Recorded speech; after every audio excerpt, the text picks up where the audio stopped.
सुप्रभात मित्रों, मैं पंकज शर्मा।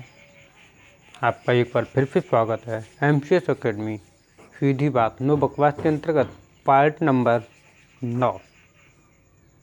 आज आपके सामने टॉपिक वाइज में जो पार्ट नंबर 9 है, इसमें पिछली क्लासों में हमने आपको उत्तल लेंस, समतल लेंस के बारे में बता दिया था, दर्पण के बारे में बता दिया था, लेंस नहीं, तो उन्हीं की अब परिभाषाओं के बारे में भी आज हम बताएंगे। ठीक है मित्रों, इससे पहले कि एक हम अपना पढ़ाई का जो क्लास का जो प्रारंभ है वो करें, उससे पहले हम आपको एक बात बता दें कि प्रत्येक रात के बाद एक नया सवेरा होता है। आप लोग हिम्मत न हारें, लगे रहें, बस यूं ही आप हमारे साथ बने रहें।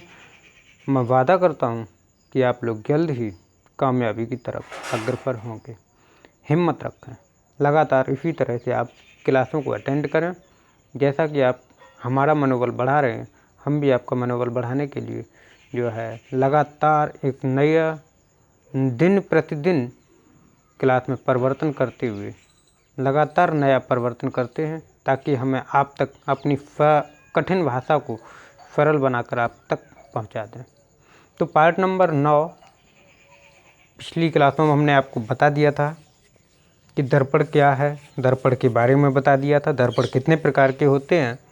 जैसा कि आप सभी लोग फिगर भी देख रहे होंगे, सामने फिगर भी बने हुए हैं। तो कहता है कि दर्पण से संबंधित अब परिभाषाएं। इससे पहले हमने आपको बताया था कि दर्पण क्या है, दर्पण के बारे में भी आपको हमने रिवाइज करा दिया था पिछली क्लास में, और दर्पण के बारे में कुछ हमने बता भी दिया था। तो दर्पण क्या था इसके बारे में भी हम आपको बता दें कि एक समतल दर्पण के, ठीक है, एक समतल दर्पण के एक भाग पर, यानी समतल दर्पण के दो भाग होते हैं, वो पारदर्शी होता है। जब रंगते हैं तो रंगने से पहले वो पारदर्शी होता है, और जब रंग दिया जाता है तो उसके बाद हमें अपना पूरा प्रतिबिंब तभी दिखाई देता है, तभी हमें दिखाई देता है जब पिछला एक हिस्सा शीशे का पूरा रंगा हुआ होता है। मित्रों, इस बात का ध्यान रखना आप कि अब कभी कभार बात ये उठती है कि इसे क्यों रंगा जाता है, इसे रंगने से क्या लाभ होता है। तो हम आपको बता दें, इसके रंगने से हम किसी चीज़ को आर पार नहीं देख सकते हैं। अगर हमें अपना प्रतिबिंब देखना, अपना फेस देखना है, तो हमें वो समतल दर्पण जो है उसका एक पोर्शन हमें रंगना ही पड़ेगा। अब आप लोग क्वेश्चन कभी कभार पूछ देते हैं कि सर ये भूरे रंग का क्यों रंगा होता है, तो हम आपको बता दें ये लाल पेंट ऑक्साइड से रंगा होता है। किससे? लाल पेंट ऑक्साइड। कभी कभार क्वेश्चन अगर आ भी जाए, लोग बार कभी कभार पूछ देते हैं कि शीशा में जो भूरे रंग का पीछे वार्निश होता है वो भूरे रंग की क्यों होती है, तो इसके पीछे भी ये कारण है। भूरा रंग होता है वो आपका परावर्तक पृष्ठ को, प्रतिबिंब को ज्यों का त्यों बनाने में पूरी तरह से मदद करता है। ठीक है भैया, याद रखना आप लोग बहुत अच्छे हैं, आप सभी लोग ध्यान से पढ़ें। तो दर्पण, उन्हीं दर्पणों से संबंधित आज हम कुछ परिभाषाएं लेके आए हैं। अब वो दर्पण कैसे बनते हैं, उन्हीं दर्पणों के क्या उनका योगदान है दर्पण बनाने में, तो उनके बारे में भी हम आपको बता दें। ठीक है, तो नोट नहीं कराएंगे क्योंकि नोट कराने में काफ़ी समय भी व्यय हो जाता है और आप लोग भी कुछ सीख नहीं पाते हैं। तो इसीलिए हमने प्रत्येक पढ़ाई को टॉपिक वाइज में बांट रखी है। टॉपिक वाइज प्रत्येक चैप्टर को टॉपिक वाइज में बांट रखा है कि आज हमें इस तारीख को ये पढ़ाना है और इस तारीख को हमें ये पढ़ाना है। ठीक है, आप लोग ध्यान से पढ़ें, मेहनत करें, क्योंकि प्रत्येक रात के बाद एक नया सवेरा होता है। और एक बात और बता दें, जब सवेरा होता है तो काफ़ी खुशनुमा माहौल मिलता है सुबह, क्योंकि दिन का आना होता है और रात का जाना होता है। तो बुराई इसी तरीके से, एक बुराई हुई या कमजोरी हुई या आपकी कोई भी परेशानी हुई, ज़्यादा देर तक नहीं टिक सकती है, क्योंकि हिम्मत पे काम लो। आप लोग हिम्मत वाले स्टूडेंट हैं। साइंस वही स्टूडेंट पढ़ता है जो अपने जीवन को उतार चढ़ाव को महसूस या उनका सामना करने में सक्षम होता है। तो आप सभी लोग साइंस पढ़ रहे हैं, इसका तात्पर्य ये है कि आप लोग जीवन में कुछ नया करने के क्षमता रखते हैं। ठीक है, याद रखना आप लोग। तो आज हम बता दें आपको दर्पण का ध्रुव क्या है। तो दर्पण का ध्रुव क्या है इसके बारे में बता दें। पोल ऑफ मिरर, इसे अंग्रेजी में कहते हैं पोल ऑफ, इसे कैपिटल पी से प्रदर्शित करते हैं। इसे किससे प्रदर्शित करते हैं? कैपिटल पी से प्रदर्शित करते हैं। तो गोलीय दर्पण के परावर्तक पृष्ठ के, गोलीय दर्पण, ये गोलीय दर्पण है और इसका परावर्तक पृष्ठ के मध्य बिंदु, इसके परावर्तक पृष्ठ के मध्य बिंदु को हम, ये मध्य बिंदु रहा, बिल्कुल मध्य बिंदु, ये फिगर नंबर 1 लिखा हुआ है, ये फिगर नंबर 2, यानी कि जैसे इनकी परिभाषाएं वैसे ही इनके फिगर बने हुए हैं। आप लोग याद रखना इस चीज़ को। मैं आपको बता दूं कि गोलीय दर्पण के मध्य बिंदु को हम दर्पण का ध्रुव कहते हैं, हम दर्पण का ध्रुव कहते हैं। बहुत ही अच्छे हैं, बहुत ही अच्छी तरीके से आप लोग पढ़ रहे हैं। तो दर्पण का ध्रुव क्या है? गोलीय दर्पण के, अब फिजिकल भाषा में आ जाओ।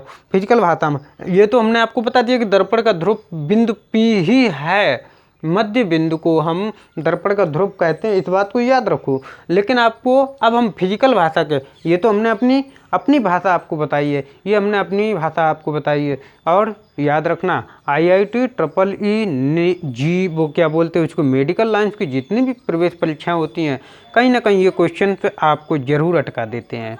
ठीक है, जैसे कि पिछली बार एक क्वेश्चन आया था, उसमें पूछा गया था कि अपसारी, ये टीचर एलिजिबिलिटी टेस्ट में पूछा गया था जिसे बोलते हैं TET। इसमें एक साइंस ग्रुप पे सवाल था, उसमें पूछा गया था कि अपसारी लेंस किन्हें कहते हैं, अपसारी लेंस निम्न में से कौन सा है? तो उसमें ऑप्शन था समतल, अवतल, उत्तल और इस तरीके से। ठीक है, तो हमने आपको बता रखा था अपसारी लेंथ और अभिसारी लेंथ, दो लेंथ हमने आपको बताए थे। तो वो दो लेंथ किन्हें कहते हैं? अभिसारी लेंथ या अपसारी लेंथ हम किन्हें कहते हैं, इनके बारे में भी हमने आपको बता दिया था। तो अभी एक बार फिर बता दें, अपसारी लेंथ क्या काम करता है? अपसारी लेंथ जो होता है वह है किन्हीं प्रकाश, यानी कि जिसे बोलते हैं जो किरणें आती हैं उनको सिकोड़ना अभिसारी के अंतर्गत आता। प्रकाश की किरणों को सिकोड़ना अभिसारी के अंतर्गत आता और प्रकाश की किरणों को फैला देना अपसारी। अप लोग कहते हैं ना, अप का मतलब ऐसे याद रखो, अप मतलब फैलना, अभी मतलब सिकोड़ना, अभी मतलब सिकोड़ना। ठीक है, तो दर्पण का ध्रुव, अब इसके अंतर्गत हम आपको बता दें कि गोलीय दर्पण के परावर्तक पृष्ठ के मध्य बिंदु को हम दर्पण का ध्रुव कहते हैं, इसे कैपिटल P से प्रदर्शित करते हैं। तो अब यहाँ पर P के बारे में पूछ दिया, तो mirror of pole, mirror of pole, ठीक है, दर्पण का ध्रुव, सॉरी पोल ऑफ मिरर ऐसे बोलो। ठीक है, पोल ऑफ मिरर, ये आएंगे पोल ऑफ मिरर। गलतियाँ वही इंसान करता है जो कुछ काम करता है, निकम्मों की तो ज़िंदगी ही होती है, वो सिर्फ मजाक उड़ाते हैं। ठीक है, तो आप गलतियों से घबराएं ना, गलतियाँ हम भी करेंगे, गलतियाँ आप भी करें, क्योंकि गलतियाँ करने वाला इंसान हमेशा कुछ ना कुछ नया करने का प्रयास करता है। आप भी अच्छे स्टूडेंट हैं। ठीक है, तो दर्पण का ध्रुव तो ये हो गया। अब दूसरी हेडिंग आपकी पड़ेगी वक्रता केंद्र। वक्रता केंद्र क्या है, अब ये भी आपको बता दें। वक्रता केंद्र किसे कहते हैं, इनके बारे में भी बता दें। तो वक्रता केंद्र को हम सबसे पहले किससे प्रदर्शित करते हैं? C से प्रदर्शित करते हैं। तो इसके बारे में भी हम आपको बता दें। गोलीय दर्पण का परावर्तक पृष्ठ जिस खोखले गोले का भाग होता है, परावर्तक पृष्ठ जिस खोखले गोले का भाग होता है उसे हम गोलीय दर्पण का वक्रता केंद्र कहते हैं। वक्रता केंद्र कहाँ पे आ गया? C। अरे सिंपल सी बात है, अगर ऐसे याद ना रखो तो ऐसे आपने प्रकार और पेंसिल चलाई होगी और प्रकार को हटना नहीं दिया होगा, पेंसिल उसके चारों ओर घूमी होगी, तो ये आपका वक्रता केंद्र हुआ। या ऐसे याद ना रखो तो आप लोग पंखा की याद रखो ला। पंखा क्या काम करता है? एक बिंदु के सापेक्ष बंधा होता है और उसी के चारों ओर घूमता है, वही वक्रता केंद्र कहलाता है। वक्रता केंद्र, अब वहाँ पर वो वक्रता केंद्र की बात नहीं, ये तो हमने सिर्फ एग्जाम्पल दिया। वक्रता केंद्र सिर्फ दर्पण और लेंस में बनेगा, याद रखना इस चीज़ को। ठीक है। इसे हम किससे प्रदर्शित करते हैं, सी से प्रदर्शित करते हैं। इसका डायग्राम ये है, ये फिगर नंबर 2 लिखा हुआ है, ठीक है। अब तीसरा है वक्रता त्रिज्या। ये भी हम आपको बता दें, वक्रता केंद्र और दर्पण के बीच की जो दूरी होती है, वक्रता केंद्र और दर्पण के बीच की जो दूरी होती है वो क्या रेडियस कहलाती है, यानी वक्रता त्रिज्या कहलाती है। क्या कहलाती है, वक्रता त्रिज्या कहलाती है, ठीक है। सिंपल सी भाषा में तोड़ लो, अपनी भाषा में लिख दो, आंसर हो जाएगा। अब अभिलंब की बात आए तो अभिलंब किसे कहते हैं कि गोलीय दर्पण के किसी बिंदु को वक्रता केंद्र, गोलीय दर्पण के किसी बिंदु, यानी ये गोलीय दर्पण है, इसके किसी भी बिंदु को, चाहे यहाँ चाहे यहाँ चाहे यहाँ चाहे यहाँ है, इनमें से किसी भी बिंदु को क्या काम किया जाता है, वक्रता केंद्र से मिलाने वाली रेखा उस बिंदु पर अभिलंब, यानी जैसे कि यहाँ से यहाँ तक, यहाँ से अगर हम यहाँ से मिलाएं तो ये वक्रता के वो कहलाएगी, अभिलंब कहलाएगा। यानी यहाँ से यहाँ तक या यहाँ से यहाँ तक, ये क्या कहलाएगी, ये अभिलंब कहलाएगा। क्या कहलाएगा, अभिलंब कहलाएगा। वक्रता त्रिज्या सॉरी अभिलंब वह बिंदु होता है, अभिलंब वह रेखा होती है जो किसी बिंदु को वक्रता केंद्र से मिलाती है, एक बिंदु को दूसरे बिंदु से मिलाती है, वह क्या कहलाती है, अभिलंब कहलाती है। अब अगली हेडिंग है मुख्य अक्ष। तो गोलीय दर्पण के ध्रुव P तथा वक्रता केंद्र C को मिलाने वाली सीधी जो रेखा होती है वह गोलीय दर्पण, वह दर्पण की मुख्य अक्ष कहलाती है, ठीक है। इस चीज़ को याद रखना, ये दोनों मुख्य अक्ष हैं, ठीक है। इसे हम P से प्रदर्शित करते हैं, ध्रुव से प्रदर्शित करते हैं। ये हो गया आपका, ये हो गया, ये हो गया और ये हो गया। अब दर्पण का द्वारक की बात आती है। तो दर्पण का द्वारक क्या है कि गोलीय दर्पण के परावर्तक पृष्ठ के व्यास को दर्पण का द्वारक कहते हैं। किसे, व्यास को दर्पण का द्वारक कहते हैं। किसे कहते हैं, व्यास को दर्पण का द्वारक। मूल पॉइंट पकड़िए आप, व्यास को दर्पण का द्वारक कहते हैं, व्यास को दर्पण का द्वारक कहते हैं, ठीक है, याद रखना। अगला है मुख्य फोकस। तो मुख्य फोकस क्या है, गोलीय दर्पण की मुख्य अक्ष के समांतर आने वाली जो प्रकाश की किरणें हैं गोलीय दर्पण से परावर्तन के पश्चात मुख्य अक्ष से जिस बिंदु पर मिलती हैं उन्हें हम मुख्य फोकस कहते हैं। अब फोकस दूरी क्या है, फोकस दूरी ध्रुव तथा मुख्य फोकस के बीच की दूरी को दर्पण, यानी ध्रुव तथा मुख्य फोकस के बीच की दूरी को, ध्रुव तथा मुख्य फोकस के बीच की दूरी को हम फोकस दूरी, फोकस के बीच की दूरी को फोकस दूरी कहते हैं। क्या कहते हैं, फोकस दूरी कहते हैं, ठीक है। और आज उम्मीद करता हूँ आपको ये क्लास पसंद आएगी। आप लोग हिम्मत रखें, लगातार इसी तरीके से।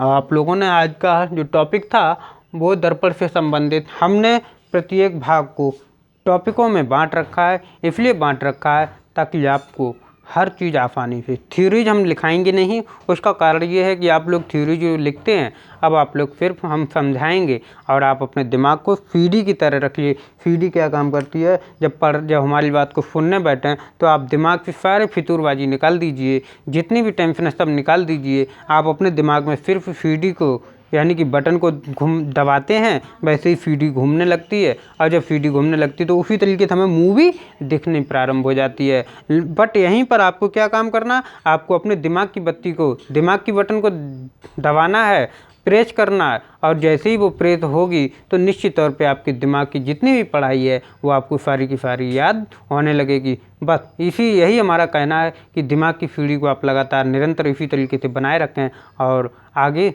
शिखर की तरफ बढ़ते, अच्छा सोचें, अच्छा बने, अच्छा करें। 3 चीज़ हमेशा याद रखना, न बुरा सोचें, न बुरा करें, न बुरा देखें। इस चीज़ को याद रख, क्योंकि जैसा सोचोगे आप वैसा ही आप बन जाओगे, वैसा ही आप पूरा बनने का प्रयास भी करोगे, ठीक है। आज का यही टॉपिक हमारा यहाँ पर समाप्त होता है। फिर अगली क्लास में हम आपको बताएंगे। धन्यवाद।